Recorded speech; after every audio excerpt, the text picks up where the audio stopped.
fact that Nobel Prize winners. Y'all know how like since 2020 a lot is real in the way we The glitch is going on.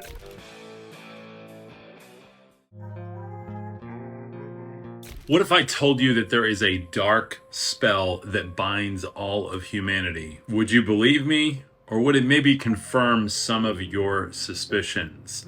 I'm actually talking about the very weird theory that we live in a giant simulation and that this simulation is actually controlled by the clockwork of the zodiac. And the zodiac being meant to keep human potentiality in check so that chaos doesn't erupt. However, there are some that are called and even spoken to break out of this spell. Watch this. According to the Hermetica, there is actually a way to break this entire cycle, and it is through a little known process called gnosis. Gnosis is when you realize that you and the creator are one. And when I say creator, I'm not talking about the archons, the Elohim, or the Anunnaki gods, all of which are essentially the same, though they come from different mythologies.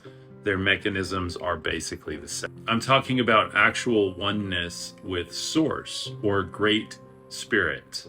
And according to the Hermetica, this illumination is the only way to break the chains of the zodiac. Yo, bro, Zodiac hits in so many ways. I just recently heard that the TikTokers solved who the Zodiac killer. Wait, wrong video. Okay, so it is a simulation, and we can break it. We already knew this. Welcome back, goons. You're watching Explore the Weird. I have videos my wife sent me, so you know it's gonna be eye-opening. We're gonna get right into it.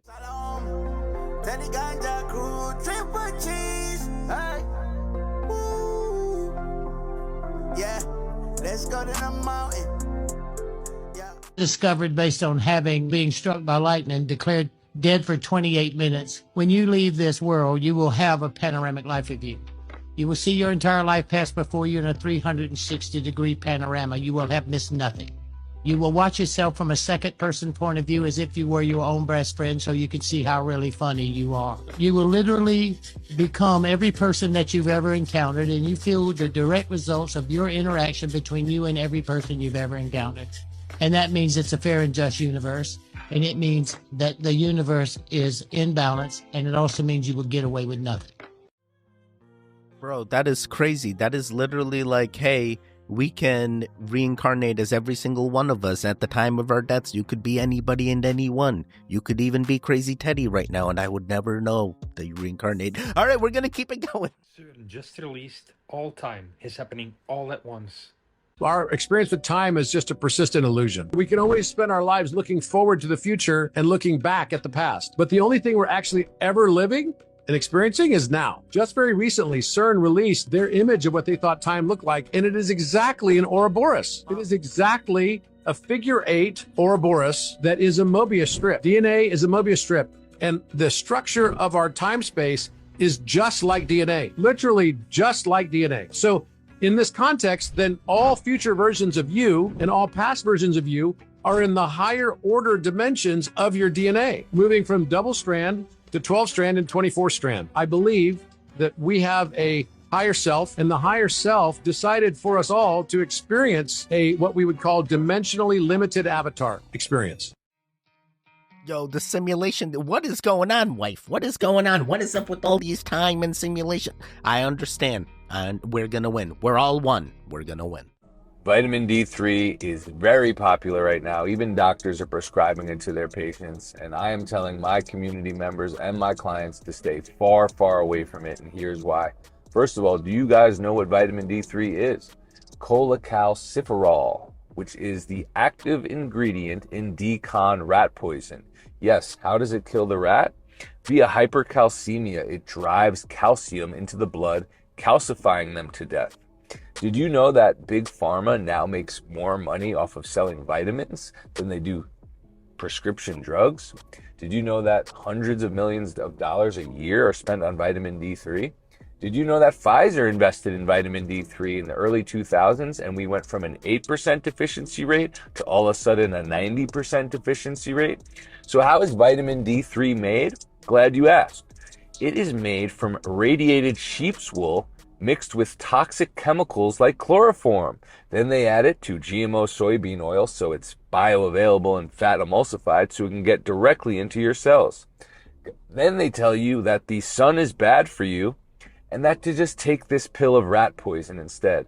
Guys, you cannot replicate the sun inside a pill. That is the definition of false light. Comment below how to raise your vitamin D levels naturally, and I will send you a free guide doing just that. Wait, the sun is bad for you? I thought the sun was like healing and ever loving and all this crazy stuff. All right, I've recently heard about this vitamin D debacle on like, hey, kills the rats, but not the human.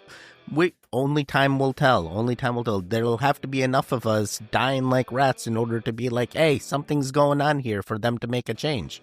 Otherwise, vitamin D3 has been out for how long? I don't know. I don't know, but they are making money out of it. Okay, so this video is going to either cause you to have an existential crisis or cause you to curse me out. And truthfully, I'm okay with both of those outcomes, but as long as you hear me out. But before I begin, keep the sunlight because it's going to tie into what I'm about to say. So when I was at the Monroe Institute, we did nothing but meditate constantly and tap into higher realms of consciousness. Now, what I'm about to show you all is some of my notes immediately after these meditations, and I have a lot of dyslexic moments. You're going to see how my handwriting is very sloppy. There are a lot of misspelled words, but this was information that was channeled from my higher self. So take this all with a grain of salt because, again, it is channeled work. So starting off, we have what is known as an energy balloon. I started noticing that this is a toroidal field that forms around me after I start taking deep breaths in and letting them out, or kind of humming them out, and you see this toroidal field start to form around you. And then this is when you know the fun's about to begin because you're about to transverse time. Now, speaking of time, time looks like this, where I'm born in 1991 and 2024. That's what we think time looks like, but time really looks like this, where it's stacked on top of each other, happening simultaneously. And this toroidal field is that energy balloon that allows you to transverse time. And you usually get here in what is known as Focus 21 or the gateway, or after Focus 15 is usually where the space where time doesn't exist. Focus 21 is the gateway, which we'll come back to other higher dimensions of consciousness. But when you're in this space where time doesn't exist, you see time existing in this nonlinear perspective where these different points that I have drawn out, these little dots, these are the parts that you can travel to that you need to heal from, such as past life traumas that aren't healed. You can essentially do shadow work through meditation. Now, I'm not going to get into that because I already covered my past life trauma in my book that I'm recovering from now. But this is essentially how you access it. You can also do quantum healing sessions, get into deep meditative states, transcendental meditation.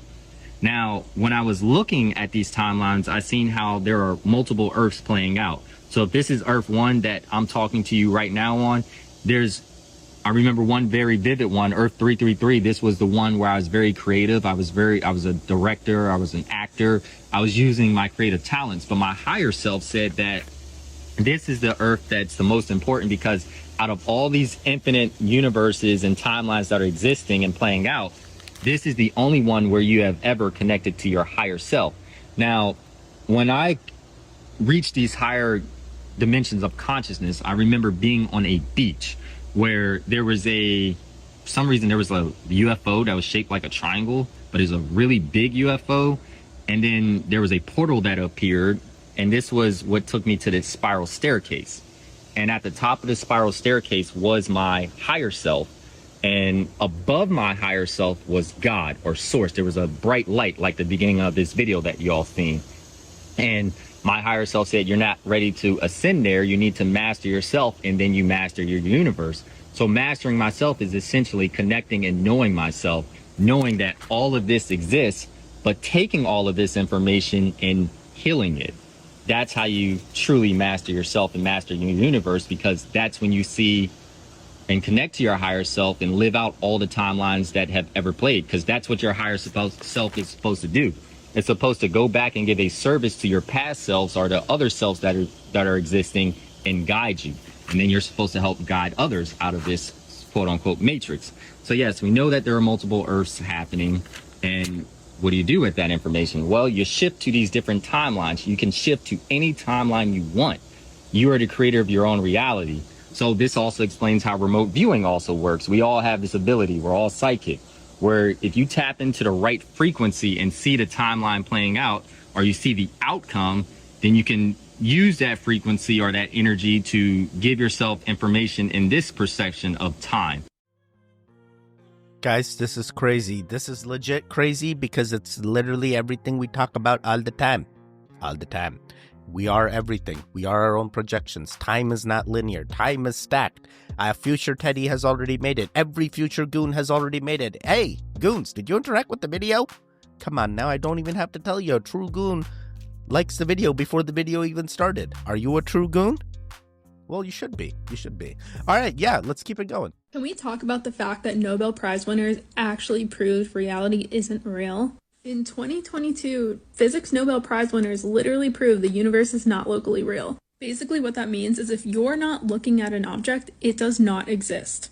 Einstein used the example like, oh, does the moon not exist just because you're not looking at it? And the answer is quite literally, no, it does not exist if you're not looking at it. Nothing is locally real. It only comes into fruition through observation. The universe is quite literally the universe. You create the universe. And we know this. And I know some of you are going to comment like, I've known that since it came out, but the vast majority of people, like, this is not common knowledge, I feel like. Like, for how crazy this discovery is, we are not talking about this nearly enough or the implications of it. You quite literally create your reality by observing it. Nothing exists unless you observe it. And that is so exciting because why don't we spend our time just observing the things we want to see? I feel like sometimes we get so bogged down in our stories. Oh, I can't do this because it's this. Oh, I'm too scared to do that. Oh, I can't break out. Guys, nothing is real. We can do anything. We are like the main characters in a video game. We can go on any adventure. We can do anything at all because nothing exists till we do it. I love this. This is like Schrodinger's cat and like, hey, if a tree falls in the wood and no one is around to hear it, does it make a noise? It's everything all at once. We are our own projectors. Our eyes are projecting what we perceive. You can manifest anything. 1968 on BBC.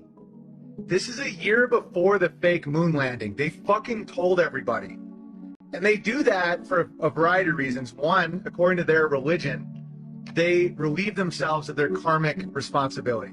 Because if you tell people and you make it available, you're not trapping people. It's consent driven. And then later when people watch it and realize that they've been tricked the whole time, it's a demoralization tactic. This is called Newsbenders from 1968. This wasn't made by a bunch of truthers. This is the fucking BBC. Told you this. And he still did it. You're going to make this? No. We're going to make models much cheaper than we photograph the models. Fake news, fake news. For the past 10 years, people have been looking at that fake news and listening to our fake commentary. And they accept it for the truth. And you can do it. Stop 100 people in the street. How many of them have actually seen a missile or a satellite? Then they're just told they exist and they believe it. Yeah, you're getting there. You didn't really believe there were all these things whizzing about up there, did you? Sputniks, rockets, astronauts crossing their legs for 8 days. How long has this been going on? Since Hiroshima. And the H-bomb, you mean, doesn't work either? Right. Dirty. Very, very dirty. What was your first reaction? Relief. Oh, yes. Yes, it has to be. Relief. You say you can put out what pictures you like on television. Doesn't anybody try to stop you? No, nobody wants to. 99.386% of the population wouldn't believe this conversation. And the rest are working for us. And they're the top minds, the really responsible people. Scare an ostrich, buries its head in the sand. You scare a hedgehog, it rolls itself up with a ball. When a woman's frightened, she goes out and buys herself. You mean you scare us so that we'll buy them, so that money moves quicker, production moves up? We don't say scare when we talk about human beings. We say threaten them emotionally. But there are all sorts of ways, not just the big ones like the hydrogen bomb. Overcrowd them a little with bad planning. Sell them too many motor cars. Anything to keep them a little bit removed from reality. Nowadays, people don't work for money. They work for the idea of money. They don't even love for love. They love for the idea of love. They only hate for the idea of hate. It took us 5 years to find a non-addictive drug.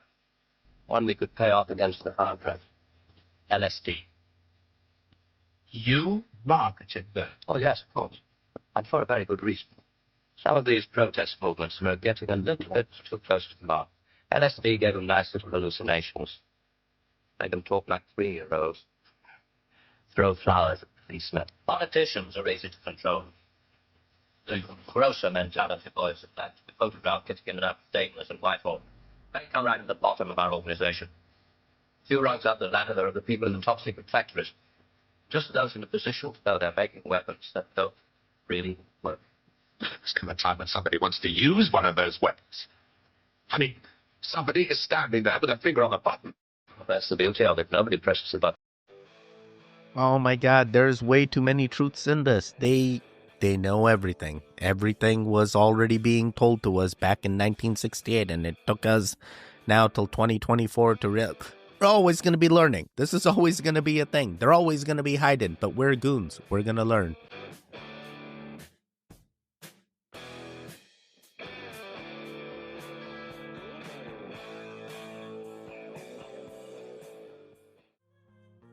Wait, what the heck? I feel like everything on this list I have. Why?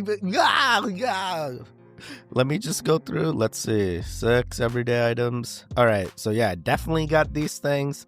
Definitely got takeout containers. Definitely got shaker bottles. All right, let's see. All right. So yeah, definitely have sunscreen. Definitely have lip balm. Age defense. Is this also lip balm? Or is this like a glue stick? Man, glue stick's looking like... All right, we're going to keep... what else? Okay, yeah, definitely got candles. Don't light them, though. Definitely got Clorox. Definitely got detergent. Definitely got Lysol. Definitely got dishwasher fluid here. Oh, boy. Oh, boy. Yeah, definitely got shampoo and conditioner. I don't use makeup, but I know we got it. And then definitely got moisturizers here. Oh, my God, yeah. Oh my god, Teflon nuts. Okay, it's a lose-lose. All right, we're gonna keep it going. This scientist shows that reality is not real. At least not what you think it is. Okay, so none of this is real in the way we think is real. It's a real experience. Whatever reality is, you don't see it. You see a user interface. We've assumed that there's a pretty tight relationship between our perceptions and reality. If I look up and see the moon, then there is something that exists in space and time that matches what I perceive. If you take evolution by natural selection seriously, our perceptions are there. They're there to guide adaptive behavior, full stop. They're not there to show you the truth. In fact, the way I think about it is they're there to hide the truth because the truth is too complicated. It's just like if you're trying to use your laptop to write an email. What you're doing is toggling voltages in the computer.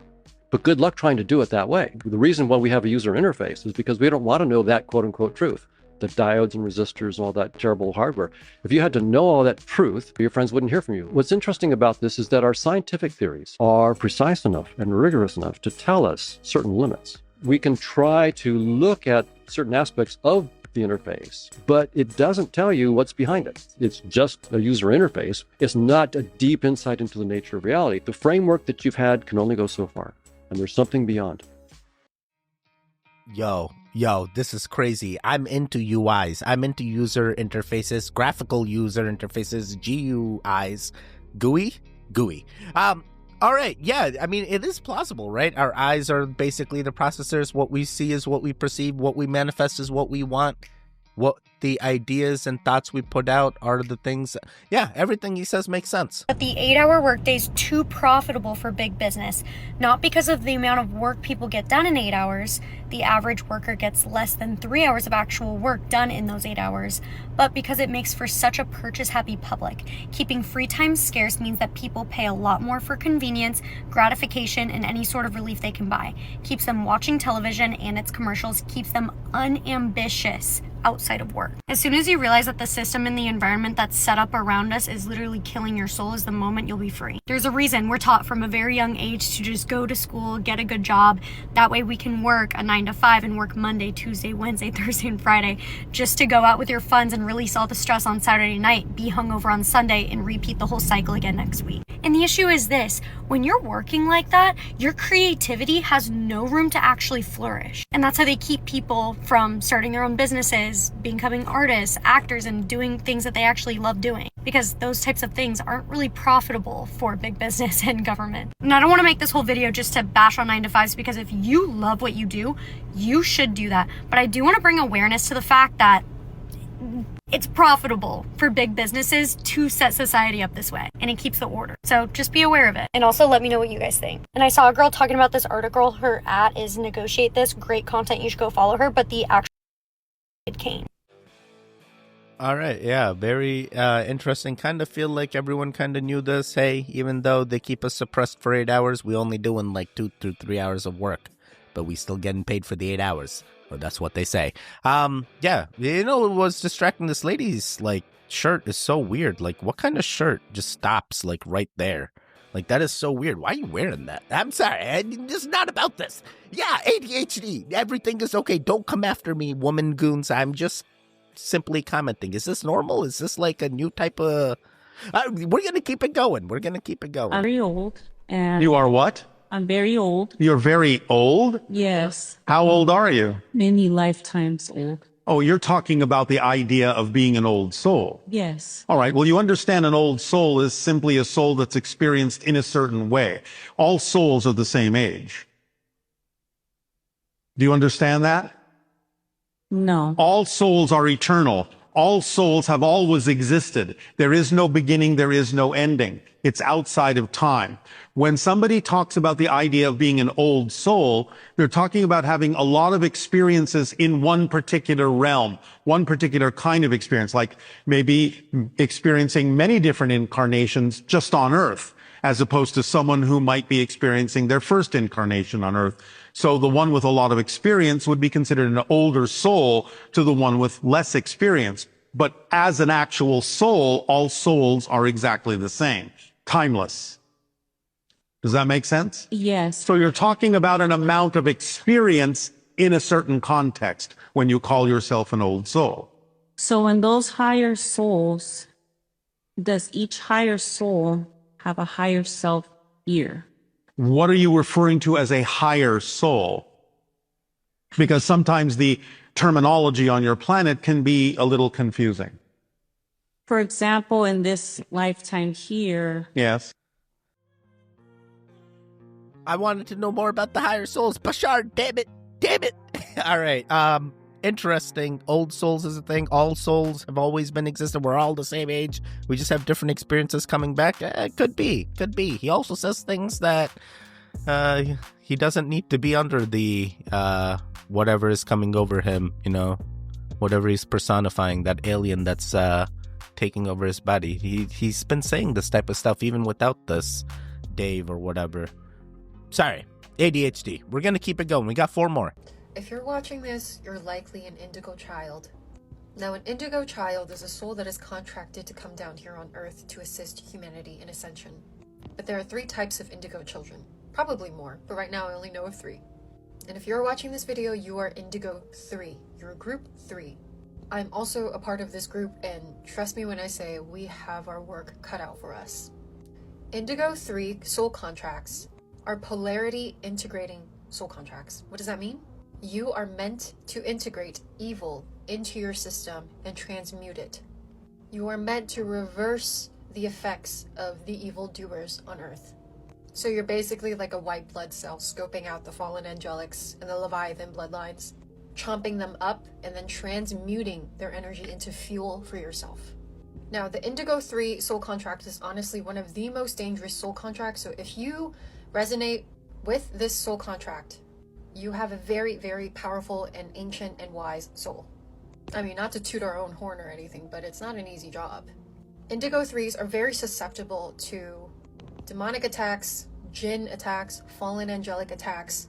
The moment you are born into this matrix, something has to target you.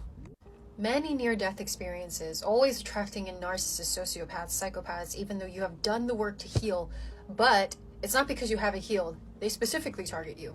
If you are not careful with this gift that you have, which is polarity reversal, or polarity integration, should I say, you can be sort of possessed by these fallen angelic consciousness.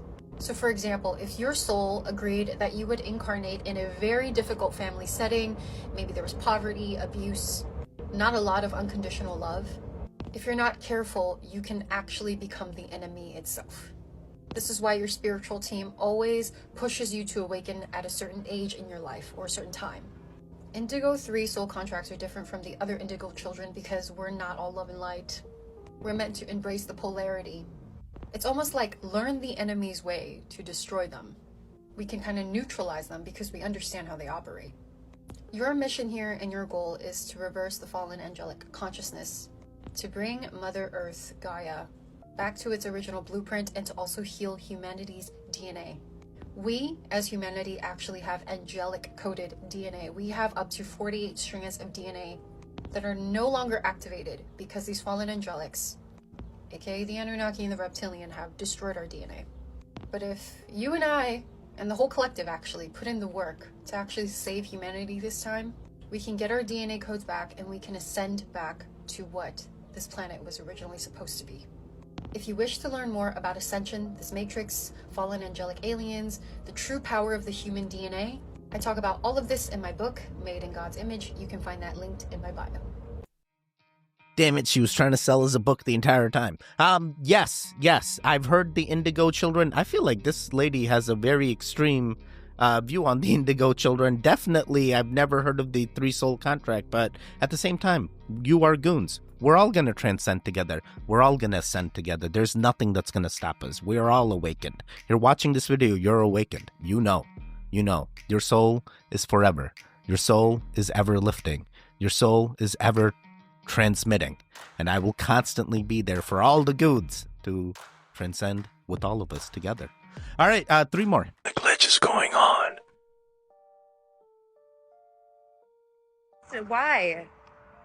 It was kind of weird. It's bizarre. Like, they're erupting. It's bizarre. I've never seen anything like this.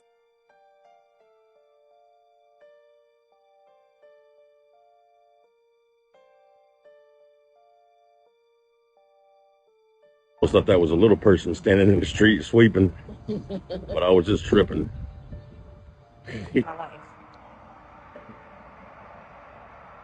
And why is there a stick, like, just... You can squeeze it like a sponge, like this.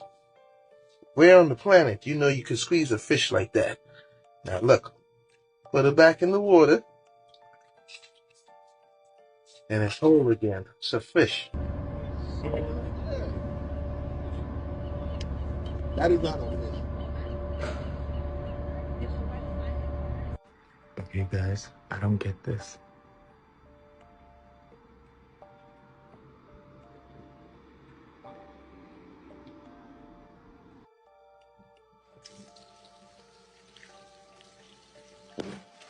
And look, it's all the same. You squeeze it like a sponge.